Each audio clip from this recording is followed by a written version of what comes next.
Boy, this is another one of those tough gospels, right?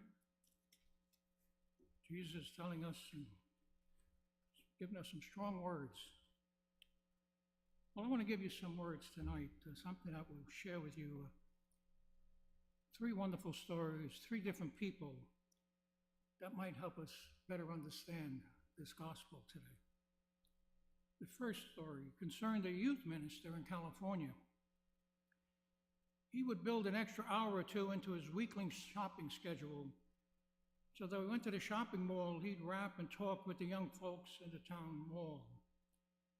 When he was asked about his mall ministry, so to speak, the youth minister said, well, you know what? Jesus went where the people were, and that's where I must go too. The kids are at the mall, so that's where I must go.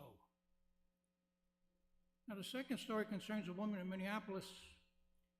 She ran a downtown shelter for the city homeless and abandoned. When asked about her shelter ministry, she said, I'm simply trying to do what Jesus said to do. He said we should love everyone, especially those most in need. And the third and final story concerned a group of Harvard law students, which are very unusual. They were scheduled to graduate, and a group of the nation's most prestigious law firms had invited them to a plush banquet into a plush downtown hotel.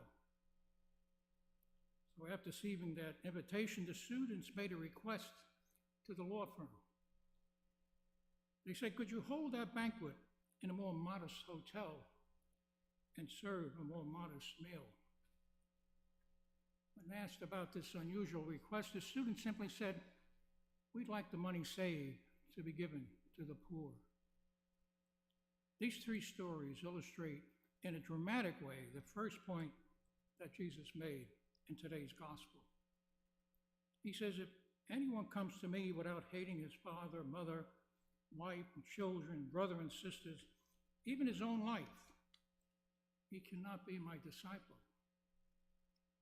Those are strong words, wow, but it's a provocation of a way of saying that followers of Jesus are responsible.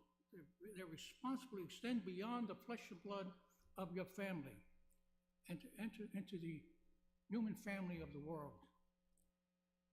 They are also provocative in a way of saying that if we want to follow Jesus, we must follow him not only into church on Sunday morning and Saturday evening, but also into the marketplace on Monday morning.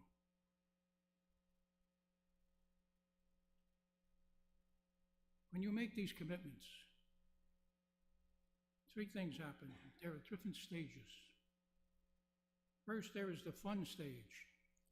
I'm going to work at the soup kitchen. I'm going to work with the food pantry.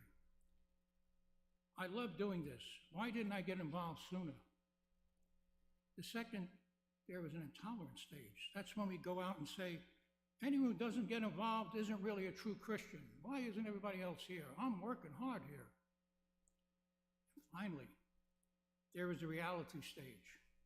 That's when we suddenly realize that our involvement is only going to make a microscopic difference in the problems of the world. And it's at that stage, my brothers and sisters, that's when saints are made. The story of the youth minister in California and the woman in Minneapolis and the law students in Harvard are a story of people who have arrived at that third stage of commitment.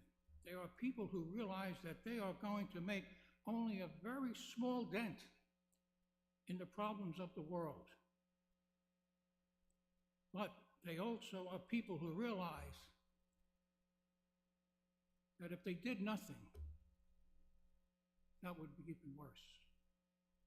There are people who have committed themselves to Jesus and to do his work and are living it out every day. There are people whose commitment makes us ask ourselves, what have I done for Jesus in the past? What am I doing for Jesus in the present? What would I do for Jesus in the future? These are the questions the church sets before us today in today's readings. They are the questions that Jesus invites us to answer in today's liturgy. Are Are we willing to take up our cross and follow him on Sunday into the marketplace on Monday?